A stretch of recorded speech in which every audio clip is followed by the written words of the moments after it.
So I'm super excited because today, it's finally the day I go watch Nosferatu. But first I need to go to work. So yeah, I'll do that. And then I'll catch up with you later. Bye! We have so much to catch up on. First of all, Nosferatu. I loved it. It wasn't exactly what I was expecting. I thought it was going to be tonally much more similar to The Witch. I find The Witch to be very somber. It's kinda melancholic, more on the serious side and like true horror. I'm not saying Nosferatu is not horror, but it was just so squarely gothic, and of course I should have expected that, but I don't know, for some reason I felt it was so much lighter than I expected, and I think a lot of that came from the comedic elements, which I really think no one can deny were there. Those little moments where everything was so over the top that it brought some kind of lightness to the movie. Also, this is not a complaint, but I kept seeing everywhere on social media that this movie was so horny, and I thought it wasn't as horny. I'm not saying it needed more sex, I just mean that carnal desire, it didn't come across to me as strong as I wanted it to be. I have to admit that it could partially be because in the cinema there are no subtitles, so given that English is not my first language and this one had like accents and stuff, sometimes I miss things, so I think maybe the dialogue conveyed more of that desire than I actually picked up, but I won't know that until I rewatch it at home with subtitles. I guess just to finish, I should clarify that I very much loved the film. I am obsessed. I love the aesthetics of it. It is going to be my whole new personality. I love the music. I love the costuming. I guess it's fair to say that it didn't fit my expectations in every single box, but my overall expectations were met. I had a lot of fun. I very much enjoyed watching it. The time flew in that cinema room. I don't think it tops The Witch for me, but that was like a very, very difficult thing to do. So yeah, no disappointment here. I am very much pro Nosferatu. In terms of reading update, there's not that much. I've been quite busy at work, so I've been reading at snail pace. I'm still working on The Terror. I guess the update for that is I decided to start watching the TV show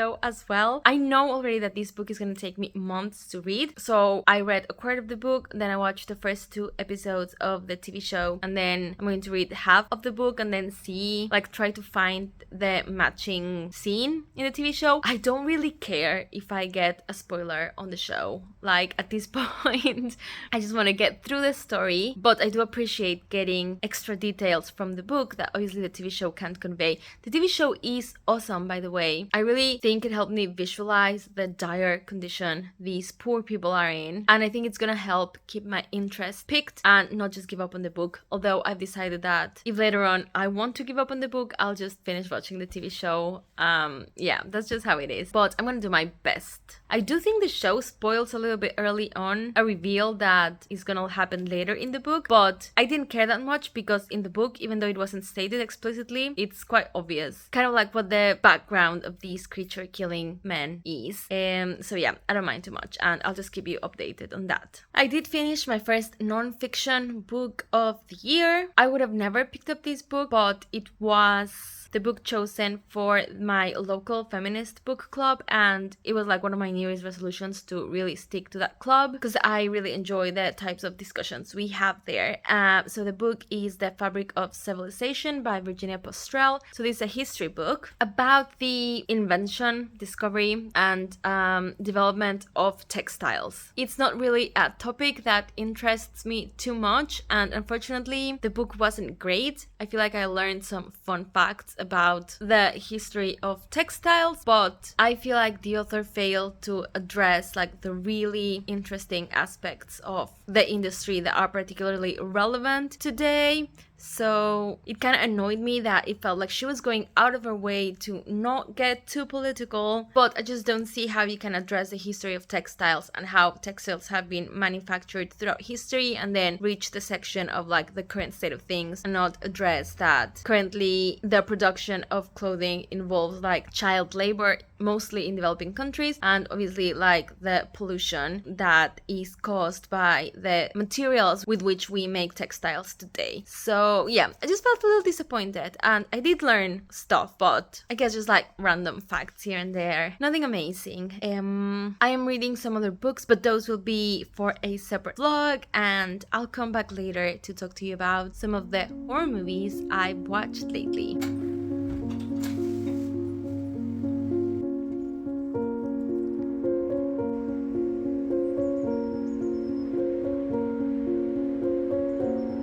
As promised, I'm back to talk to you about the horror movies I watched with my friend. This friend and I have a very special bond that you actually don't find often. And it's based on the fact that we are both crazy for found footage movies, which honestly defies all odds because I don't know anyone except her that loves found footage as much as I do, either in person or online. So that's honestly amazing. The first movie we watched was The Borderlands. This is one of those movies that just sounds perfect for me, and I was kind of like saving it up for a special occasion, and this was it. So this is about a team of investigators from the Vatican who are sent all over the world to investigate possible miracles. And this time they are sent to the borders, which refers to the border between Scotland and England, in case you've no idea what I'm talking about. And there they are investigating a church, and the priest in that church claims that there are miracles happening. He shows the investigators some videos about what's going on. There is a team member that's more of a believer, another team member that's quite the skeptic and like really wants to think about things rationally. But overall, the church is super creepy, the priest is super creepy. In general, the people in the small town are all super weird and just like unwelcoming. And of course, as you can imagine, there are things going on in the church that you can't really imagine, and I'm not gonna tell you because that would spoil everything. This takes a really weird turn. I enjoyed it. It was funny. It was really scary, a little bit funny, I guess you could say. We both really enjoyed it. It's just like a fun movie. The other found footage movie we watched was The Tunnel. This is an Australian horror movie, and it centers around a series of underground tunnels. So they run underneath the underground train, or like the subway, I guess. And this time we have a team of journalists going there because the government is planning to use these tunnels to improve the city's water supply. But these journalists are convinced that there are homeless people living in the tunnels. The government is kind of denying it, so they want to go down and record and prove that this is happening, and basically that the government can't just use the tunnels as they please because there's people there. Yeah, they don't find people there. They find something really scary. I would honestly say that these two movies, I would only recommend them to people who love found footage or that just love fun, light-hearted horror, I guess you could say. I mean, they are kind of scary and like, you know, people die, but overall, the tone of them is not that serious. In general, I just love watching lesser known found footage horror films. I think, and maybe this is an unpopular opinion, but for me it's a super effective format. I know not everyone enjoys it, which is fine. We all like different things, but I would love it if you let me know if you enjoy found footage, and if so, do you have any recommendations of maybe not so popular ones? I'd love to know.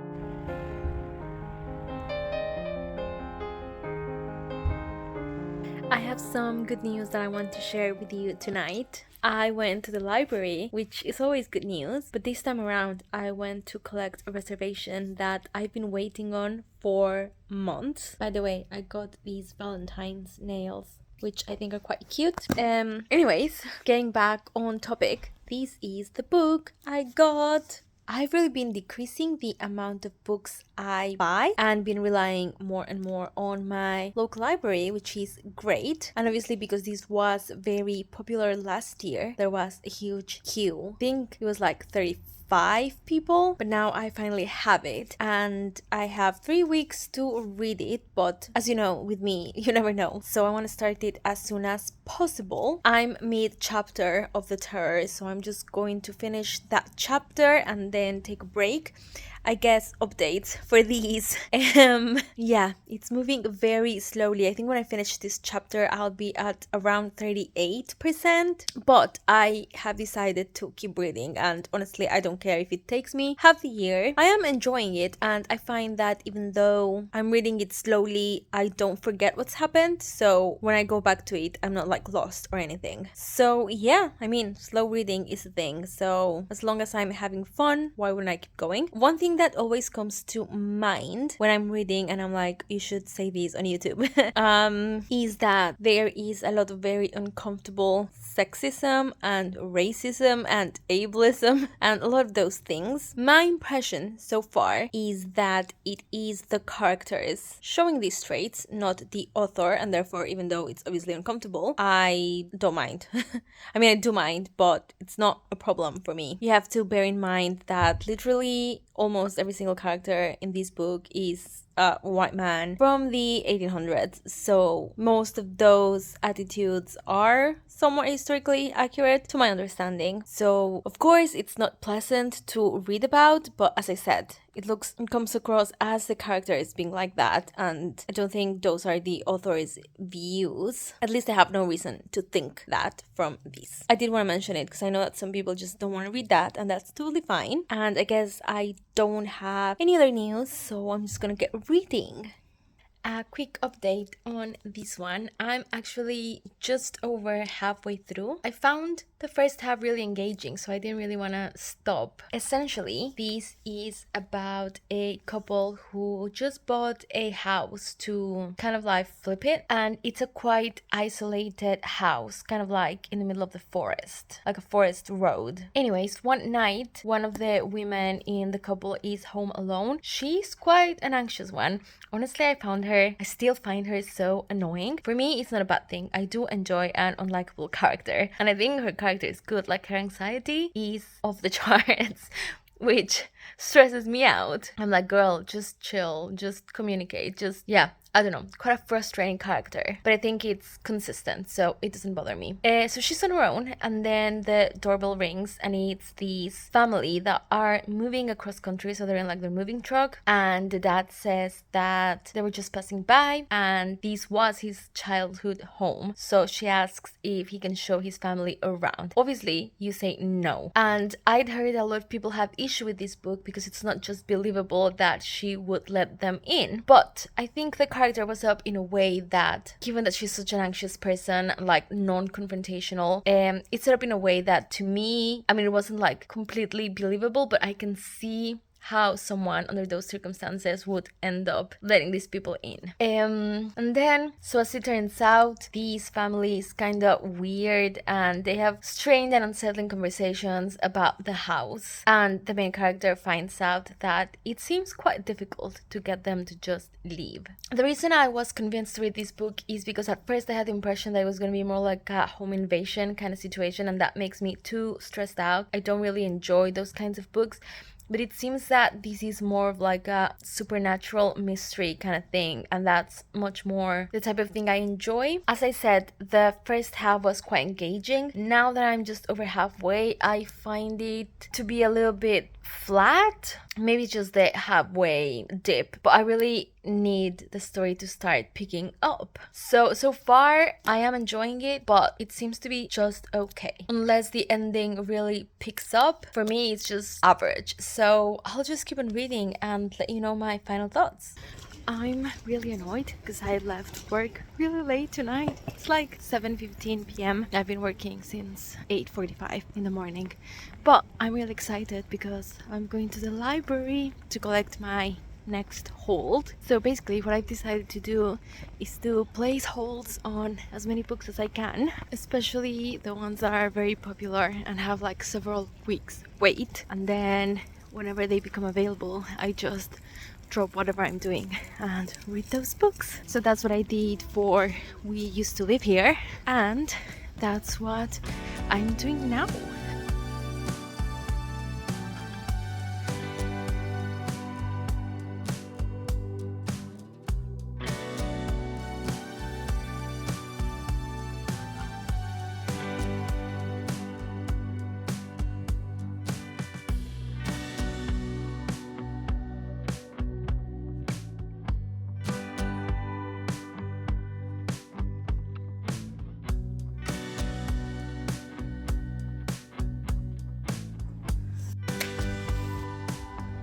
So I was just getting ready because I'm going to the cinema later with my friends to watch The Monkey.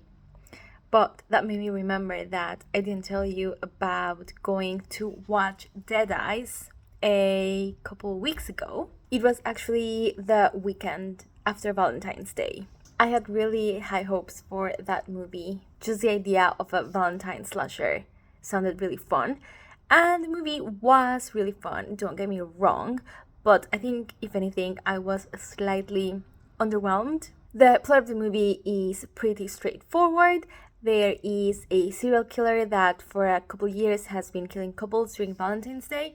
And then we have our main character, who is this young woman. She works in marketing, and she does a really bad Valentine's Day campaign. So they bring someone in that's supposed to replace her, and it's kind of this good looking guy. So they have to get together for a business meeting to discuss work things. But the serial killer spots them, and I guess he thinks they're a couple, so goes after them. The opening scene where it's established what this killer is doing and we see him kill someone, that was so good, and that set up my expectations really high, and the rest of the movie was just not as cool. Mainly my main issue is that I wanted to see more on-screen crazy kills, and we didn't get that many. So yeah, it was fun, maybe a tiny bit too cheesy for my taste, but it's literally supposed to be kind of like a rom-com but turned into horror, so that's fine. I just wanted more blood and guts and gore on screen. Anyways, I will let you know what I think about The Monkey once I've watched it. I managed to finish We Used to Live Here. I don't have it anymore. I returned it to the library, but it's this one. This was one of the most frustrating books I've ever read. Honestly, I wanted to DNF it with 50 pages left, but I was like, no, that's ridiculous. Just read those last 50 pages. But honestly, I was so uninterested in the book that it took me a couple days to actually pick it up and finish those last 50 pages. In the end, I'm glad I did, because I think it had some of the creepiest images, and I do like how the book ended. That being said, I don't understand the point of the book, and the reason I say it was so frustrating, it's because it constantly felt like it was building up to something and then just left you hanging. And you know me, you know that I love books where not everything is resolved, where there is some level of ambiguity, open endings, confusing endings. I love all that, but these just didn't seem intentional. It just seemed like the author had so many great ideas, but that's all it were, random collections of creepy things that could happen just thrown together into a book with no overarching theme or anything stringing all those ideas together. The writing was meh. I do enjoy books with more of pretty language, flowery language, but I think I'm also able to enjoy stories just for what they are, so I don't necessarily say it's a bad thing that the language was so straightforward. But then again, if you don't have much story, then at least have some beautiful writing. And the last thing that I didn't enjoy is that there were so many scenes that I would say were objectively creepy. If you saw them on screen, that would scare me, but the author built no tension at all. It was just yeah, I walked down a hallway and then I saw this horrible thing, and I was like, okay, I don't know. I really didn't want this to become a rant. One, because I know that so many people have enjoyed it, so obviously I don't want to yuck anyone's yum. If you loved it, I love that for you, but I can't deny that I'm disappointed because I thought this was gonna be great. That's it, not much else to say. If you did love this book, I actually would genuinely love to know if you found it tense or creepy, or what is it that you loved about it, just because I'm nosy. So yeah, I'll be back to talk about more books soon.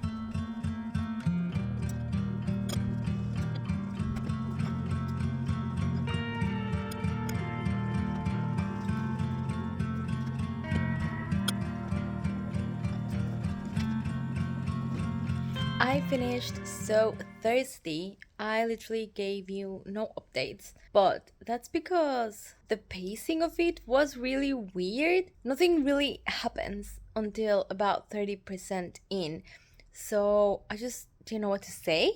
Also, I guess I'm really sad to say I didn't love this. First of all, this cover, at least to me, it's giving summer, cocktails, fun times. This story takes place in the snow. There's so much snow and I'm over it. I'm over snow. However, I'm just being dramatic about the snow. I don't think that had a huge impact on me not enjoying the story. As I said, the pacing was completely off for me. The first 30% was just setting up the characters, and while I agree that the characters are a big part of the story, if anything, it's more about character development than plot, I would have liked to get to know the characters throughout the story and not just give very repetitive examples of how they behave. I hated the main character, and even though I famously enjoy an unlikable character, this one was just grinding my gears, if that's the correct expression. However, by the end of the book, I thought that maybe her being so pathetic was actually on purpose to make me feel uncomfortable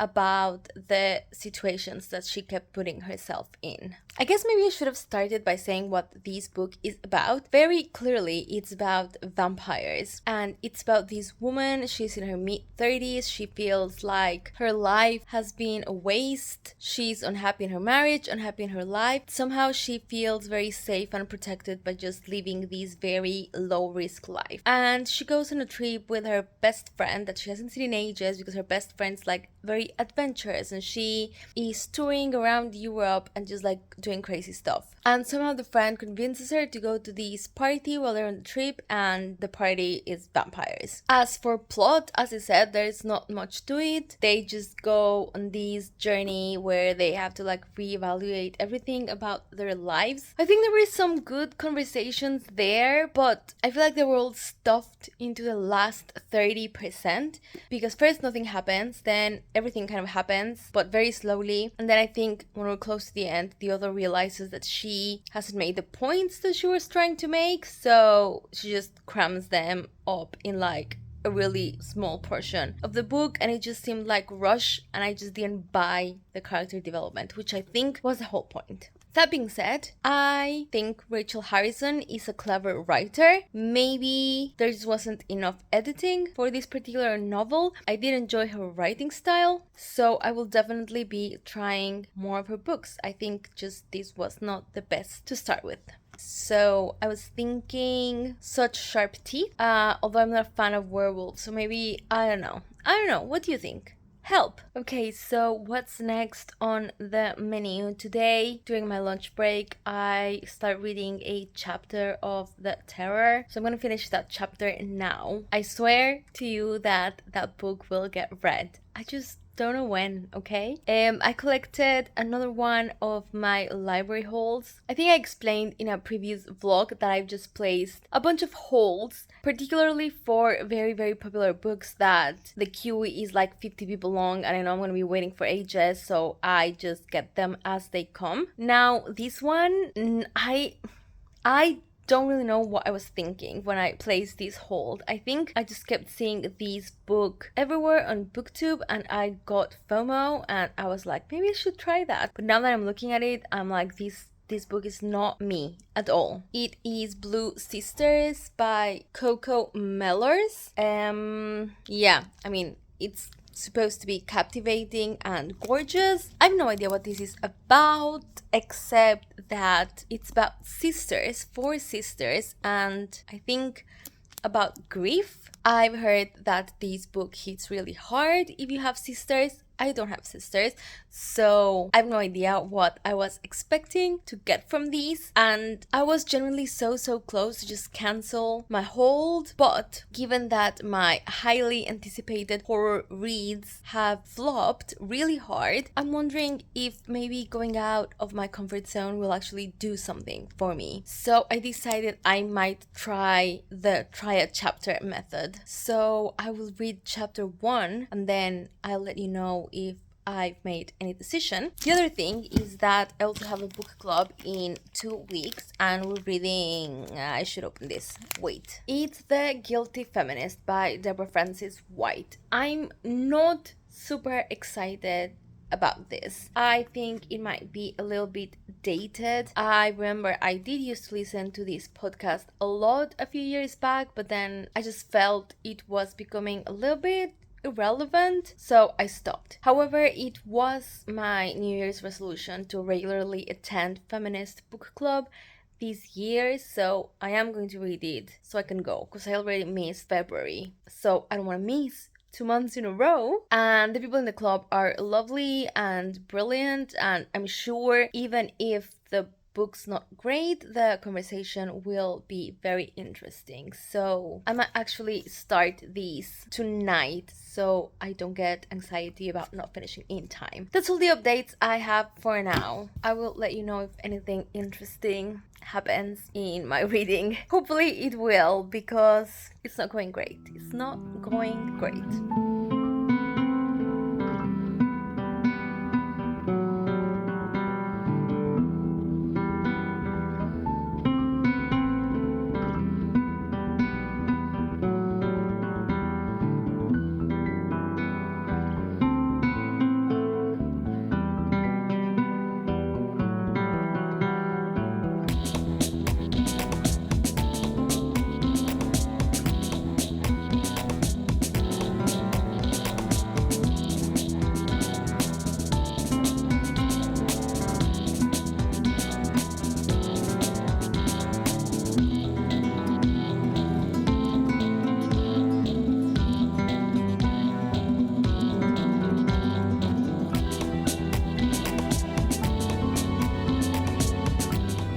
Hello! Hi, I'm back from the UK Ghost Story Festival. It was so much fun. I went to a couple of workshops, a couple of talks, author interviews. It was all so spooky and inspiring. And I have a little haul for you, obviously.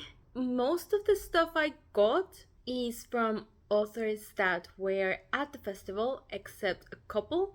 So I'll start with those. The first one is Come Closer by Sarah Gran. I've read this before and I remember loving it, so I wanted to get a physical copy, and this was part of the reduced stock, so it was only £5. I'm not sure now if this was the right decision, because I'm not that much of a rereader, and as I said, I'm not completely sure that I absolutely love this.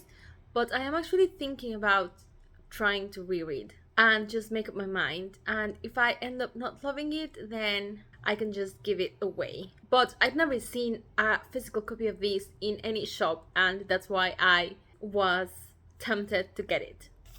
Then I got these two magazines. They're not magazines because they're quite thick. They're essentially short story collections, but they are periodical. So I have issues 17 and 18. These two were actually free. You could grab one per person, but there was two of us because I went with my boyfriend and he grabbed one and then gave it to me. So actually I should have just read the back first, because it says it's an annual fiction journal, and they're called A Ghostly Company. And I found a little bookmark inside as well. Anyways, these should be spooky and fun. Then I got the festival anthology, which is called Spirit Seasons. As you can see, it's been edited by Alex Davies, who is the festival organizer. And this includes stories written by authors who spoke or gave workshops at the festival. And I got this signed by Alex, which is really cool.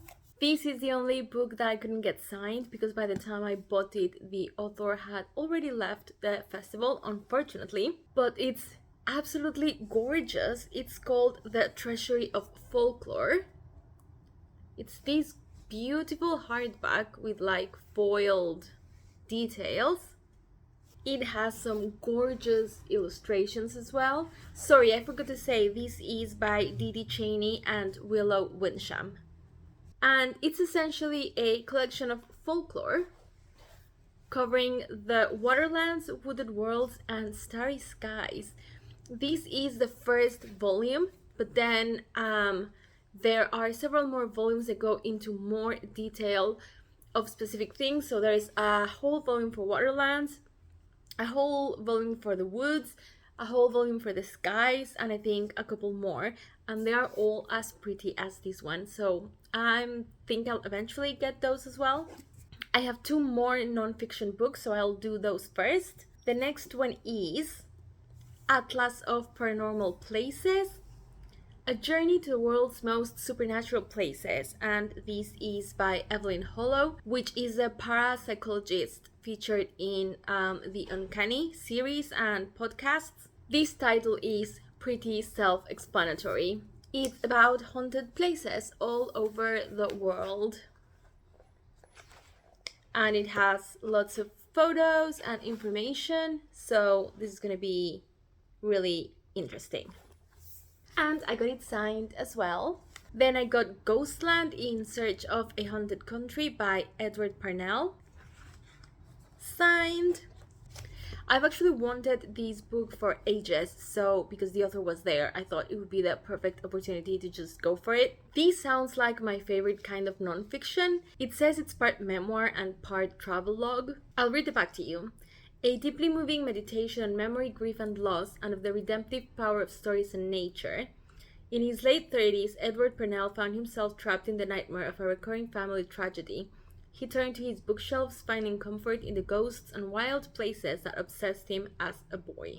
Ghostland journeys around the ancient stones, stark shores, and folkloric woodlands of Britain's spectred Isle. From the uncanny tales of Emma James and Charles Dickens to the on-screen horrors of The Wicker Man and some disturbing 1970s children's television, Edward explores what has haunted other writers, filmmakers, and artists, and what is haunting him. This sounds so good! And finally, on to fiction. I have just 2 more. The next one is A Poisoner's Tale by Catherine Kemp. I love her dedication because it says, Michelle in celebration of fierce women, Catherine. I'd never heard about this book, but I went to her panel on writing about witches. And this is a fictionalized account of the life of Julia Tofana, the woman who became famous for concocting untraceable poisons for women who needed to get rid of their husbands. And as you've seen from my channel lately, I'm really into the historical books, especially historical novels with a lean to the macabre. So I think this is going to be absolutely perfect. And finally, I have a middle grade book because I took Alex Fowkes' workshop on writing horror for children, and it was amazing. So I really wanted to read her book because I think it's also going to be amazing. So this is Rules for Vampires by Alex Fowkes. She also signed it for me and stamped it, which is so cute. The back of the book says, be as fearsome and bloodthirsty as possible. Don't break the rule above on the night of your first hunt. Try really hard not to rouse a terrifying ghost. Rely on your friends, whether ghosts, spiders, or suits of armor, to help you out of trouble. So straighten your cape and sharpen your claws. Being a vampire is harder than it looks. And honestly, her workshop was so inspiring. I would love to write a children's horror book because when I was a kid, horror books literally changed my life. But obviously, to be able to write children's horror, I need to read children's horror, and I think this is going to be the most amazing place to start. So that's all I've got, and I also think I'm going to be closing the vlog here. So as always, leave me a comment telling me if you've read any of these books, or honestly, anything you want to chat about. I'm so happy that winter is coming to a close. How do you feel about that? Are you as excited as I am? My next vlog will hopefully feel a little bit more springy, although the terror still haunts me. I cannot finish it. I barely put a dent in it, and I'm starting to think that's gonna be a 6 months project, but I'm totally fine with that. I am enjoying it. So wherever you are, I hope the sun is finding you, and I'll see you on my next video. Bye!